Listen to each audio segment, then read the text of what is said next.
Pouvoir magique. Il existe une force que nous possédons tous, qui demande courage et humilité et qui offre puissance et complétude. Elle décèle la capacité de voir notre monde autrement. Elle n'est ni monnayable ni épuisable. Ce pouvoir magique, c'est l'amour. Fleur bleue, utopique, rocambolesque ou immature peut-être. L'amour devenant un mot tabou, réservé aux grands sages ou aux fous. Je comprends que l'on puisse avoir quelques résistances.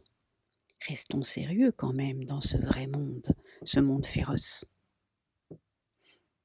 Quand bien même, cette graine est semée en chacun de nous, quelles que soient nos histoires, et ne demande ni effort particulier, ni aptitude spécifique. Juste un choix, clair et ferme, qui ne prend que quelques secondes. Une certitude dans le chaos. C'est là qu'intervient le courage et l'humilité. Comment faire ? Lorsque je me sens agressée ou en insécurité, je me repositionne au centre de mon être, c'est-à-dire au centre de mon cœur. Car à lui seul sait. Et bonne nouvelle, tout le monde a un cœur, même les artichauts. Si mes pensées m'emportent dans mes blessures ou mes peurs, je choisis à chaque fois de me rediriger vers cet espace sacré, quelles que soient les contraintes extérieures ou l'expérience vécue.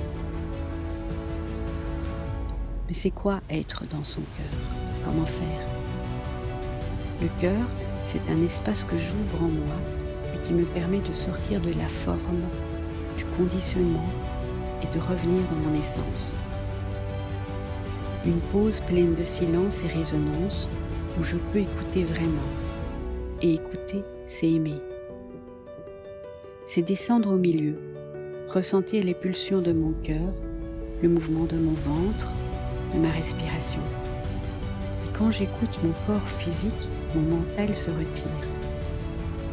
Je cherche la pulsion de vie dans mes mains, mes pieds, mon ventre. J'ouvre alors un espace à partir duquel je deviens réceptive. Je ne suis plus l'expérience, mais celle qui l'observe. Mais alors on est une victime passive. Là, l'ego rugit. Je veux bien accepter cela, mais cette expérience-là, hors de question, c'est trop. Trop, c'est remettre à plus tard, à une prochaine fois, car il y aura toujours un trop. Notre mental fixe nos limites en fonction de nos blessures et nos peurs. Et pour en sortir, il faut prendre un risque. Ok, une petite chose, ça va, mais si je souffre ou face à la maladie ou la perte d'un être cher, c'est impossible. Être dans son cœur ne veut pas dire être faussement bien en toutes circonstances. C'est évident que l'on ne puisse être bien face à la mort ou la maladie, mais on peut choisir d'être en paix. Et la paix passe par l'acceptation de ce qui est. Si je surréagis face à une expérience désagréable, par du ressassement, de la vengeance ou de la violence, je prolonge cette souffrance en m'aliénant et en m'emprisonnant mentalement. Ai-je vraiment envie de cela ? Est-ce que cela me procure du plaisir ou me fait du bien dans mon corps ? Franchement, non. On a tous dans ces instants des sentiments moins nobles et de sombres pensées qui nous traversent. Et c'est ok, car c'est à partir de là que l'on chemine. Mais je peux choisir ce que je veux manifester, ce que je mets dans mon sac. Je dirais que je réagis en fonction de ce qui se trouve à l'intérieur de moi. Et c'est ça le courage, qu'importe le regard et le jugement.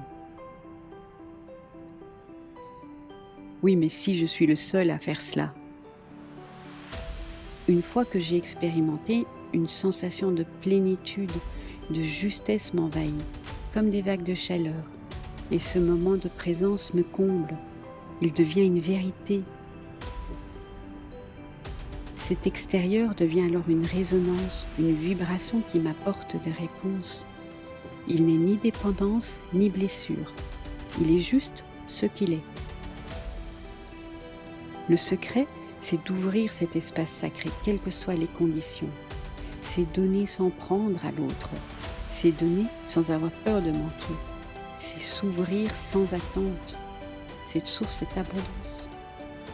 Une fois que nous donnons avec franchise et désintéressement, l'autre s'ouvre à son tour, car il se sent en sécurité. Il se fait alors un transfert d'énergie dans un rythme naturel qui ne fait que s'expanser au-delà de ces deux êtres. Imaginez qu'une seule personne, courageuse, lance cette impulsion. Combien en toucherait-il ?